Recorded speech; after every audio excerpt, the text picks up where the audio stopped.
সোনার দোকানে গিয়ে সবার প্রথমে এই কানের রিংটা পছন্দ করেছিলাম, কিন্তু আমার একদমই বাজেটের বাইরে, নিতে পারলাম না। শেষমেশ এটা নিলাম।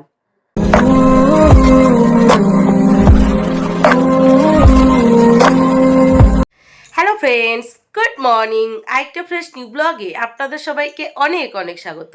কেমন আছেন আপনারা সবাই? আশা করি আপনারা সবাই অনেক ভালো আছেন। আমরাও আপাতত ভালো আছি আপনাদের আশীর্বাদে আর আমার গোপালের আশীর্বাদে। আর শনিবার ছুটির দিন আর ছুটির সকাল, আর এখন বাজে সকাল 7:20। তো চলুন আজকের ব্লগটি এখান থেকেই শুরু করি। তো প্লিজ পুরো ভিডিওটি না কেটে দেখতে থাকবেন আর আমার সঙ্গে থাকবেন। আজকে অনেক সকাল সকাল ঘুম থেকে উঠেছি। সচরাচর ছুটির সকালগুলোতে এত সকাল সকাল ঘুম থেকে উঠি না। ঘুম থেকে উঠে ওই বারান্দায় বসেছিলাম। তারপর ধীরে সুস্থে উঠলাম, বাসি ঘরের সমস্ত কাজবাজ গুছিয়ে নিলাম। তারপর আপনাদের সামনে চলে এসেছি। এখনও রান্নাঘরের কোনো কাজবাজ হয়নি। এবার ধীরে সুস্থে রান্নাঘরে যাব, রান্নাবান্নাগুলো কমপ্লিট করে নেব। যা বিশ্রী গরম পড়েছে, মনে হচ্ছে না যাই রান্নাঘরে গিয়ে রান্নাবান্না করি। সকাল 7:20 বাজে। তা দেখেছেন মুখের অবস্থা কি? মনে হচ্ছে দুপুর 12টা বাজে। বিশ্রী গরম, বিশ্রী গরম। আর কি হয়েছে জানেন? কাল এত গরম পড়েছে আমরা ঘরে কেউ ঘুমাতে পারিনি। বারান্দায় ঢালা বিছানা করে বারান্দায় ঘুমিয়েছিলাম। আর সকাল সকাল ঘুম থেকে উঠে আজ অনেক গোছানো কাজবাজ করে নিয়েছি। কারণ কালকে মামামের বার্থডে। আপনারা যখন এই ব্লগটা দেখবেন সেই দিন মামার বার্থডে, রবিবার মামামের বার্থডে। তো সেই জন্যই আজকে একটু এইদিকে ওদিকে মোছামুছি করেছি অনেক সকাল সকাল ঘুম থেকে উঠে। তো সব মিলিয়ে চলুন এখনের পর থেকে যা যা করবো টুকিটাকি এখানেই শেয়ার করব, আপনারা দেখতেই পাবেন। তো ছুটির সারাদিন দেখতে থাকুন আর আমার সঙ্গে থাকুন। এই যে সকাল সকাল ঘুম থেকে উঠে বাসি বিছানা ঝেড়ে ঝুড়ে একদম বিছানার চাদরটা পাট পাট করে নিয়েছি। বালিশগুলো আজকে আর রোদ্রে দিইনি, এখানেই রেখে দিয়েছি। বাসি ঘরের সমস্ত কাজবাজ মোটামুটি কমপ্লিট। আর কালকে এই বারান্দা থেকে ডাইনিং টেবিলটা সরিয়ে ওখানে রেখেছি। আর এখানটায় ঢালা বিছানা করে আমরা 4 জন রাত্রেবেলা এখানে ঘুমিয়েছি। আর দেখুন সকাল সকাল ডাইনিং টেবিলটা পরিষ্কার করে ওপরে নতুন একটা টেবিল কভার লাগিয়ে দিয়েছি। কেমন লাগছে বলুন? গুড মর্নিং দুষ্টু। কালকে রাত্রে তুমি কোথায় ঘুমিয়েছিলে? এখানে ঘুমিয়েছিলে? হ্যাঁ, কেমন ঘুম হয়েছে? ভালো ঘুম হয়েছে? তাই? কি খাবে তুমি? এই গরমে চা খাবে? পাগল! বাপরে, এই গরমে কেউ চা খায়? পচাবে। হ্যাঁ, দিদি চা আনবে। বাবা গুড মর্নিং। কি খাবে? দুধ ছাতু খাবে? একজন দুধ ছাতু খাবে, আর তুমি কি খাবে? তুমি চা খাবে? চা। দেখুন এই প্রচণ্ড গরমের মধ্যেও সকাল সকাল ব্রেকফাস্টে কি বানিয়ে নিয়েছি, আটার লুচি। আর এদিকে মিস্টার প্রদীপের বাজার থেকে কি নিয়ে এসছে দেখুন, নিয়ে এসছে লাউ, আর এদিকে পটল আর ব্রাউন ব্রেড। এইবার আপনারা ভাবছেন তো এই প্রচণ্ড গরমের মধ্যে ব্রেকফাস্টে লুচি কে খায়? ওখানে সে আটার। আপনারাই বলুন কি করব। আটাটা মেখেছিলাম রুটি করব বলে, আর যা আটা ছিল সমস্তটাই মেখে নিয়েছি। যখন বেলতে যাব তখন কি মনে পড়লো কি করে রুটি বেলবো এবার। তারপরে কি করব, ওই যে লুচি ভেজে নিয়েছি। আর এখন প্রেশার কুকারে আলু সিদ্ধ বসিয়ে দিয়েছি, সিদ্ধ হলেই সাদা আলুর তরকারি করে নেব। আমারই ভুল, আমারই ভুল, আমারই ভুল। এই গরমে যদি লুচি খাই বুঝতে পারছি সারাদিন কি প্রবলেম হবে, কিন্তু কি আর করব। সমস্ত আটাটাই মেখে নিয়েছি, বেলতে গিয়ে দেখি আর আটার গুঁড়ি নেই। বাধ্যতামূলক লুচি করে নিয়েছি আর এই সাদা আলুর তরকারি। তবে দুপুরে ভাবছি বেশি কিছু রান্নাবান্না করব না। ওই মিশ্র প্রতিদে পটল নিয়ে এসে পটল আলু দিয়ে মাছের ঝোল করবো একদম পাতলা করে। আর দেখি লাউ করি কিনা, কারণ এই গরমের মধ্যে রান্নাঘরে গিয়ে রান্নাবান্না করা যাচ্ছে না। একদম আগুনের তাপ গায়ে লাগছে, মনে হচ্ছে গা পা পুড়ে যাচ্ছে, এরকম অবস্থা। বিশ্রী গরম, বিশ্রী গরম, নেওয়া যাচ্ছে না। আর রান্নাঘরে গিয়ে রান্না করা ভীষণ কষ্টকর হয়ে যাচ্ছে। তাই ভাবছি যারা মাঠে ঘাটে কাজবাজ করছে বা কারখানায় বা যারা রিক্সা টিক্সা চালাচ্ছে তাদের অবস্থা কি হচ্ছে। আমরা ঘরে আছি তাই এই অবস্থা, আর যারা বাইরে কাজ করছে তাদের কি অবস্থা হচ্ছে। ভগবান মুখ তুলে চাও, এবার একটু বৃষ্টি দাও। আর কত তেজ দেখাবে? এইবার একটু হাসো, এইবার একটু হাসো। আর পারা যাচ্ছে না, সত্যিই আর পারা যাচ্ছে না। তো যাই হোক, আলু সিদ্ধ হয়ে গেছে, যাই ফোড়নটা দিয়ে নিই। দুই মেয়ের খিদে পেয়ে গেছে, ওরা তো লুচি দেখলে সকাল সকাল একদম হ্যাপি হয়ে যাবে, মুখে এরকম লম্বা হাসি থাকবে ওদের। এই যে সাদা তরকারি রান্না আমার কমপ্লিট। দুষ্টু কতটা হ্যাপি হয়েছে লুচি দেখে? অনেকটা হ্যাপি হয়েছো? তাই? কটা লুচি খাবে তুমি? কটা খাবে? কটা খাবে?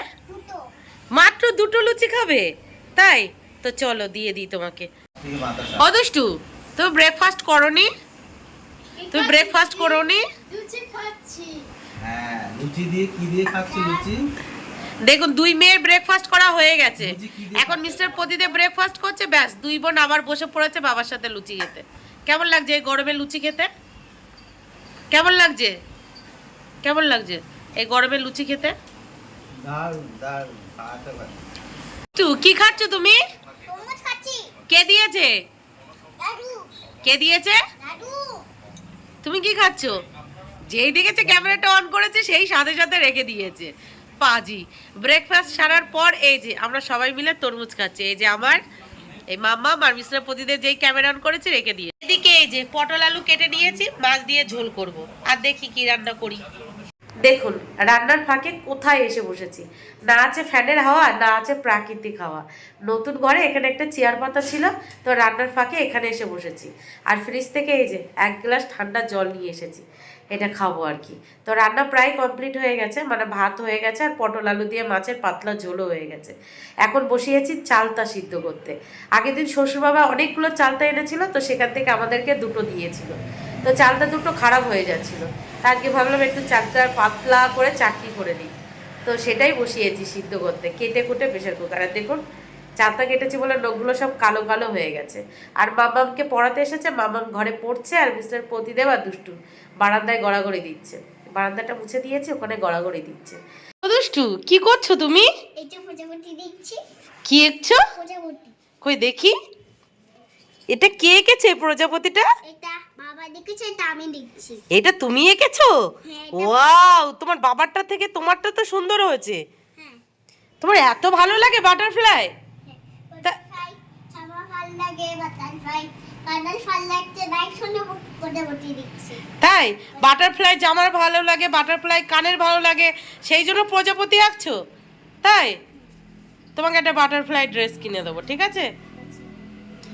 দেখুন কি সুন্দর দুষ্টু ড্রয়িং করেছে বাটারফ্লাই। ওলে বাবালে, বাবাকে দেখে দেখে কপি করছে দেখুন। ও কিন্তু ড্রয়িং শেখে না, তাও কিন্তু মোটামুটি ভালোই ড্রয়িং করে। Good girl. দেখি এদিকে, এদিকে দেখি। I love you. এবার বাবাকে দেখালে বাবা বুঝতে পারবে। দেখুন মিস্টার প্রদীপ কি করেছে, ওনার ভরসায় আমি চালতার আচারটা রেখে গেছি। কি করেছো এটা তুমি? কি করেছো বলো? তুমি যদি পারবেই না আমাকে বলতে। এটা চালতার চাটনি বানাতে গিয়ে চালতার আচার হয়ে গেছে। আচার হয়ে গেছে, এই যা পুড়ে গেছে, এগুলো কড়াই থেকে এটা তোলা যাবে? তোলা যাবে বলো? এটা আলাদা একটা টেস্ট, এগুলো তুলে তুলে সব খেয়ে নেবো। খাও দেখি কেমন খাও। বাবা আমাকে এটা দেখি। কি হয়েছে এবার আপনাদেরকে ডিটেলসে বলি, কেন আপনাদের ওই পোড়া কড়াইটা দেখালাম। আপনাদেরকে তো তখন বললাম শুধু পটল আলু দিয়ে মাছের ঝোল রান্না হবে আর চালতার আচার হবে, এটাই বললাম তো। তো মিস্টার প্রদীপ বলছে আজকে শনিবার, ছুটির দিন, বাড়ি আছি, অফিস নেই, শুধু এই দুই পদে রান্না হবে, আর কিছু রান্না হবে না। ফ্রিজে তো মাছের তেল আছে, তাহলে একটু মাছের তেলের বেগুন আলু দিয়ে চচ্চড়ি করো। ঠিক আছে, সেটা করলাম। করে চালতাটা বসিয়ে আমি ওনাকে বললাম তুমি তাহলে চালতাটা নামিয়ে নিও, আমি দুই মেয়েকে সাথে নিয়ে নিচে যাচ্ছি, অল্প কিছু কাচাকুচি আছে সেটা করব, দুই মেয়েকে চান করাবো, তারপর নিজে চান করে ওপরে চলে আসবো। ও বাবা, নিচ থেকে বারবার ওনাকে বলছি চালতাটা নামিয়েছো, চালতাটা নামিয়েছো, উনি শুনতে পায়নি। তো আমি কাচাকুচি কমপ্লিট করে দুষ্টুকে চান করিয়ে ওপরে পাঠিয়ে দিয়েছি। আর হচ্ছে ওপরে গিয়ে বাবাকে বলবে যে বাবা চালতাটা নামিয়ে নাও। ও ওপরে এসে বাবাকে বলেনি। তারপরে আমি যখন চেঁচিয়ে ওকে আবার বলছি, তারপরে নামাতে গিয়ে দেখে পুরো চালতাটা নিচ থেকে লেগে গেছে, পুরো ঝোল শুকিয়ে পুড়ে গেছে আর কি। ওপর দিয়ে অল্প করে তুলে নিয়েছে, নিচেরটা পুরো লেগে গেছে, জানি না খেতে কেমন হবে। আপনারাই বলুন, যারা রান্না বান্না করেন তারা তো জানেন চালতা কাটতে কতটা কষ্ট, কতটা হ্যাপা করে এই চালতাটা কেটেছি। আর শ্বশুর বাবা পুরো পাকা পাকা চালতা দিয়েছিল। আর এত সুন্দর করে রান্নাটা করছিলাম, দেখেও লোভনীয় লাগছিল। ভাবছিলাম কখন চান করে ওপরে আসবো, কখন খেতে বসবো, আর কখন জমিয়ে ওই চালতার আচারটা খাবো। বেশি আশা করেছিলাম, সেই জন্য ওই হয়েছে। তো যাই হোক, এই যে চান টান করে কাচাকুচি করে ওপরে চলে এসেছি আমি আর দুই মেয়ে, আর বাবা এসে ওপরে গোপালের পুজোও দিয়ে দিয়েছে। এবার সবাই মিলে একসাথে খেতে বসে পড়বো। এতটা খারাপ লাগছে আপনাদেরকে কি বলবো, অনেকটাই আশা করেছিলাম যে আজকে এই বিশ্রী গরমের মধ্যে চালতার আচারটা জমিয়ে খাবো, ব্যাস তাতে জল ঢেলে গেল। কি আর করা যাবে, গোপাল হয়তো ভাবিনি, মানে গোপাল হয়তো চাইনি আমি জমিয়ে খাই। আমার ঠান্ডা লেগে আছে তো, তাই গোপাল আমার ভালোর কথা ভেবেছে। এটাই আর কি। মুখে তো আপনাদের বললাম কি কি রান্না হয়েছে, চলুন এক ঝলক এবার দেখিয়ে দিই। এই যে পটল আলু দিয়ে মাছের একদম পাতলা ঝোল করেছি, দেখুন একদম অল্প তেল মশলায়। এটা খেতে দুই মেয়ে বেশ পছন্দ করে। আর পাশাপাশি এই যে বেগুন আলু দিয়ে মাছের তেলের চচ্চড়ি। এখানে বেগুন কম আছে, কারণ বেগুন কাটতে গিয়ে দেখি বেগুনে পোকায় ভরা, তো অল্প একটু বেগুন আর আলুর পরিমাণ বেশি। আর এই যে সকালে সাদা আলুর তরকারি আছে অল্প একটু। আর এই যে হলো আমার চালতার আচার, বানিয়েছিলাম পাতলা চাটনি, হয়ে গেছে আচার। আর এটা দেখুন নিচে লেগে কি অবস্থা, জানি না কেমন খেতে লাগবে। আর কালকের এই যে টক ডাল অল্প একটু আছে। দেখেছেন তো, এই গরমের মধ্যে তেমন কিছু রান্না করব না করেও কত পদের রান্না করেছি। তাহলে বুঝুন, প্রত্যেকটা ঘরের বউরা এই গরমের মধ্যে তাদের ছুটি নেই, তাদের রান্না করতেই হবে, রান্না তাদের করতেই হবে। তো যাই হোক, যেটা পুড়ে গেছে ভাবছিলাম খাওয়া যাবে না, তবে খেতে ভালো লাগছে, খেতে ভালো লাগছে। তবে কি বলুন তো, গরমের দিনে দেখবেন একটু পাতলা পাতলা চাটনি টাইপের হলে খেতে ভালো লাগে। এটাও খেতে ভালো লাগছে, খারাপ লাগছে না। আমি ভেবেছিলাম খাওয়া যাবে না, তবে খেতে ভালো লাগছে। তো ফাইনালি খাওয়া দাওয়া কমপ্লিট, খাওয়া দাওয়া কমপ্লিট করে থালা বাসন মেজে ঘরের এঁটোটা মুছে নিয়েছি। আর ভেবেছিলাম কড়াইটা যা পোড়া পুড়েছে সহজে মনে হয় উঠবে না, বাপরে সত্যিই তাই। 8 ঘন্টা ধরে ডলাডলি করার পর সেই কড়াই পরিষ্কার হয়েছে। তাও যে খুব পরিষ্কার হয়েছে তেমনটা না, তবে মোটামুটি পরিষ্কার হয়েছে। আর বাদ বাকিটা কালকে আবার একটু মেজে নিলেই হয়ে যাবে। বাপরে কি পোড়া পুড়েছিল। তো যাই হোক, শ্বশুরবাবা আজকে তরমুজ দিয়েছে, এখন বসে গিয়ে তরমুজ খাবো, তারপর কি করব দেখা যাবে। চলুন। কি গো, কি করছো তুমি? কি করছো? ও দুষ্টু, বাবা কি করে দিচ্ছে? আলতা পরে দিচ্ছে। আলতা পরিয়ে দিচ্ছে? তোর বাবার খেয়ে দিয়ে কাজ নেই না? এই দেখো তরমুজ নিয়ে এসছি, কে খাবে? মামাম খাবে? মাম্মা, তুমি তো আর খেতে পারবে না, আলতা পরাচ্ছ। এই দেখুন আমার ছোট লক্ষ্মী, আলতা পরে কেমন লাগছে? আমার ছোট মা লক্ষ্মী, আমার ছোট মা লক্ষ্মী, দেখুন ছোট্ট ছোট্ট পা, তাতে আলতা পরেছে, একদম ছোট্ট মা লক্ষ্মী লাগছে। কিউট কিউট লাগছে তোমাকে, কিউট কিউট লাগছে। তুমি পড়তে যাবে তো? হাতে 8 ঘন্টা টাইম আছে, একটু রেস্ট নাও, তারপরে পড়তে যেতে হবে। আর দিদির তো আজকে সকালে পড়িয়ে গেছে, তোমার বিকালে পড়া। তুমি আলতা পরেছো, কোথাও যাবে? কোথায় যাবো না? কোথাও যাবে না? তাহলে আলতা পরেছো কেন? চলতে তাই। ইচ্ছা হচ্ছে তাই? ও বাবা, তাই? যাও একটু রেস্ট নিয়ে নাও। ঠিক আছে তাই। আর দিদি আলতা পড়েছে? না তো দেখুন, দুষ্টুকে আলতা পরানো কমপ্লিট হয়ে গেছে। এখন মিস্টার প্রদীপ বসে বসে মাম্মামকে আলতা পড়াচ্ছে, দেখেছেন? এই যে মাঝে মাঝেই দুই মেয়েকে এইভাবে আলতা পড়ায়। আর এর জন্যই মনে হয় গোপালের আশীর্বাদে ওনার ঘরে দুটো দুটো মেয়ে। আমাকেও আলতা পড়াবে নাকি? হ্যাঁ, তুমি কি আমাকেও আলতা পড়াবে? দুই মেয়েকে আলতা পরিয়ে আলতা রেখে দিচ্ছিল। যেই আমি বলেছি দুই মেয়েকে পড়ালে আমাকে পড়াবে না, তখন আমাকেও আলতা পড়াচ্ছে। পাটা কোলে নিয়ে পড়াও। দেখো তো দুষ্টু, তোমাকে আর দিদিকে আলতা পরিয়ে দিয়েছে, আমি বলেছি তাই বাবা আমাকে আলতা পরিয়ে দিচ্ছে। মিস্টার প্রতিদেব আমাকে এত সুন্দর করে আলতা পরিয়ে দিয়েছে, যার জন্য আমি হালকা করে রেডি হয়ে গেছি। এখন দুষ্টুকে টিউশন ছাড়বো, তারপরে টন করে ঘুরে বেড়াবো। টন করে ঘুরে বেড়াবো না, দুষ্টুকে টিউশন ছেড়ে যাব বেহালা, মানে ওখান থেকে অটো ধরে যাব বেহালা একটা দরকারে। কি দরকারে যাব যদি সম্ভব হয় আপনাদেরকে অবশ্যই দেখাবো, আর যদি দেখি সম্ভব হচ্ছে না তাহলে দেখাবো না। মিস্টার প্রতিদেব আর মাম্মাম ওরা দুজন কিন্তু বাড়ি থাকছে, ওরা যাচ্ছে না। মিস্টার প্রতিদেবকে বললাম একটু যাওয়ার জন্য আমার সাথে, যে চলো একটু বেহালা ঘুরে আসি, যাবে না, তার এই গরমে আর বেরোতে ইচ্ছা হচ্ছে না। আমিও গরমে বেরোতাম না, যেহেতু একটু দরকার আছে যার জন্যই যাচ্ছি। কেন যাচ্ছি যারা আমার ব্লগ দেখেন সম্ভবত বুঝে যাবেন। তো যাই হোক, চলুন না ভাটবকে যাওয়া যাক। দুষ্টুকে টিউশন ছাড়বো, তারপরে অটো ধরবো, তারপর বেহালা যাব, কাজ মেটাবো, আবার বাড়ি ফিরবো, ব্যাপার আছে। কি সুন্দর লাগছে না আমাকে, ভীষণ হ্যাপি হয়েছি আমি। মিস্টার প্রদীপ মাঝে মাঝেই তার দুই মেয়েকে আলতা পরিয়ে দেয়, আমাকে কখনো পরিয়ে দেয় না। আজকে বলাতে দেখলাম পরিয়ে দিয়েছে, সেই জন্য সূর্য মামার তাপ অত বাবা নেওয়া যাচ্ছিল না। টাটা, দুষ্টুমি করবে না, ভালোভাবে পড়বে, ঠিক আছে? যাও যাও যাও। বাবা এইটুকু হেঁটে এসেছে, ঘেমে গেছে পুরো। বাড়ি থেকে বেরিয়ে দুষ্টুকে টিউশন দিয়ে অটো স্ট্যান্ড থেকে অটো ধরে চলে এসেছি সোজা বেহালা। আর বেহালা এসে চলে এসেছি সোনার দোকানে মামামের জন্য একটা কানের রিং নেব বলে। আপনারা যারা আমার ব্লগ দেখেন তারা তো জানেন।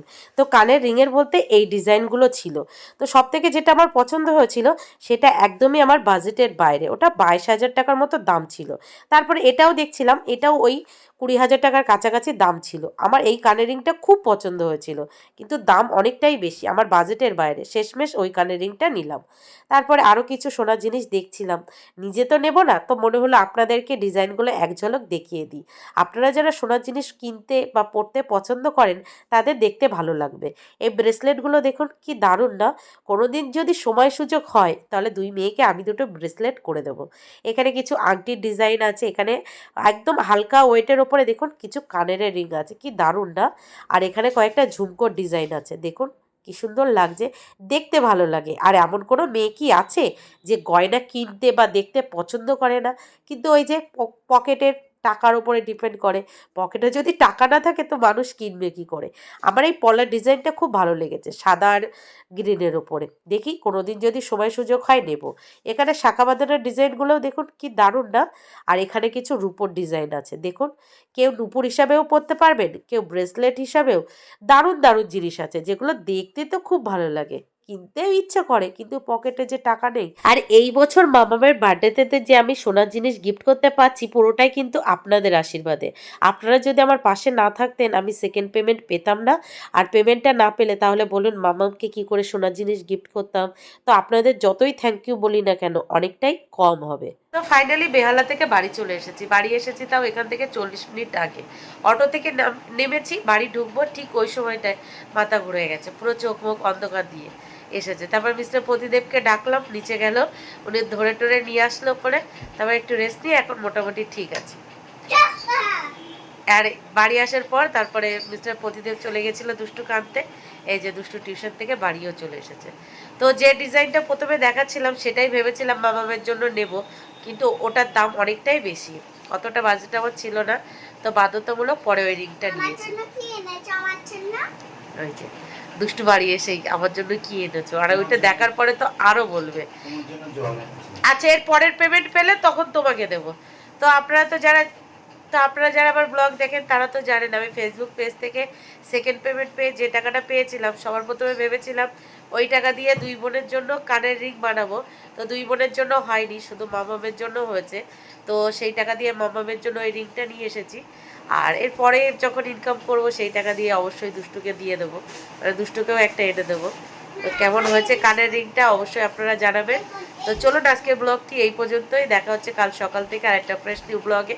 আপনাদের কাছে বিশেষ রিকোয়েস্ট, প্লিজ আপনারা সবাই আমার মামাকে আশীর্বাদ করবেন, ওর জন্য সত্যিই খুব ভালো থাকে।